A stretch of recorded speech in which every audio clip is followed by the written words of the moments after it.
श्री गणेशाय नमः। कृष्णाय वासुदेवाय हरिये परमात्मने प्रणतः क्लेशनाशाय गोविंदाय नमो नमः।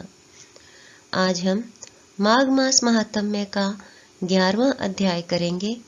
10 अध्याय हम पहले कर चुके हैं।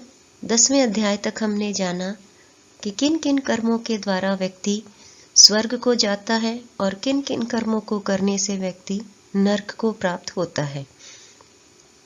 तो चलिए शुरू करते हैं माघ मास महात्म्य का 11वां अध्याय।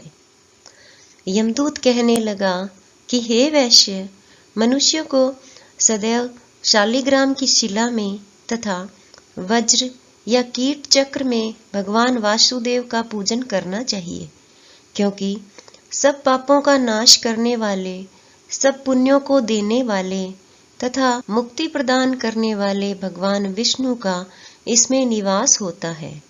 जो मनुष्य शालिग्राम की शिला या हरि चक्र में पूजन करता है, वह अनेक मंत्रों का फल प्राप्त कर लेता है।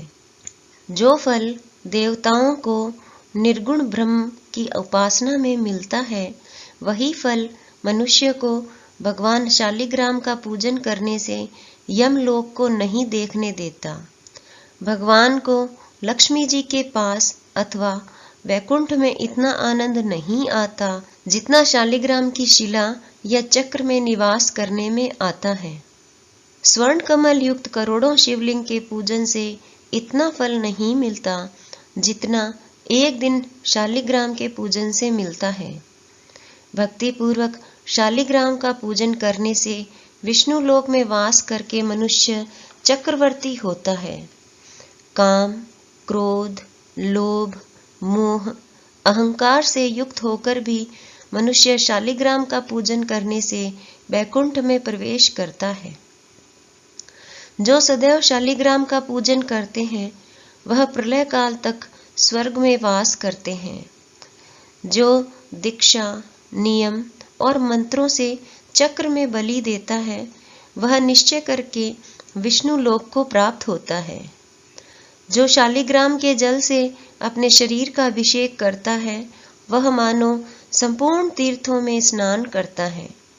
गंगा, रेवा, गोदावरी सबका जल शालिग्राम में वास करता है। जो मनुष्य शालिग्राम की शिला के सम्मुख अपने पिता का श्राद्ध करता है, उसके पितर कई कल्प तक स्वर्ग में वास करते हैं। जो लोग नित्य शालिग्राम की शिला का जल पीते हैं, उनके हजारों बार पंचगव्य पीने से क्या प्रयोजन। यदि शालिग्राम की शिला का जल पिया जाए तो सहस्रों तीर्थ करने से क्या लाभ। जहाँ पर शालिग्राम है, वह स्थान तीर्थ स्थान के समान ही है।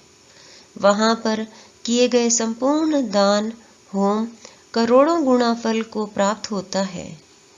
जो एक बूंद भी शालिग्राम का जल पीता है, वह माता के स्तनों का दुग्ध पान नहीं करता, अर्थात गर्भाशय में नहीं आता। शालिग्राम शिला में जो कीड़े मकोड़े एक कोस के अंतर पर मरते हैं, वह भी वैकुंठ को प्राप्त होते हैं। जो फल वन में तप करने से प्राप्त होता है, वही फल भगवान को सदैव स्मरण करने से प्राप्त होता है।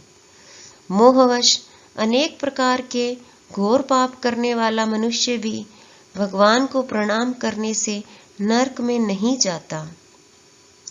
संसार में जितने तीर्थ और पुण्य स्थान हैं, भगवान के केवल नाम मात्र के कारण से प्राप्त हो जाते हैं। इसी के साथ माघ मास महात्म्य का 11वां अध्याय पूर्ण हुआ। जय श्री कृष्ण।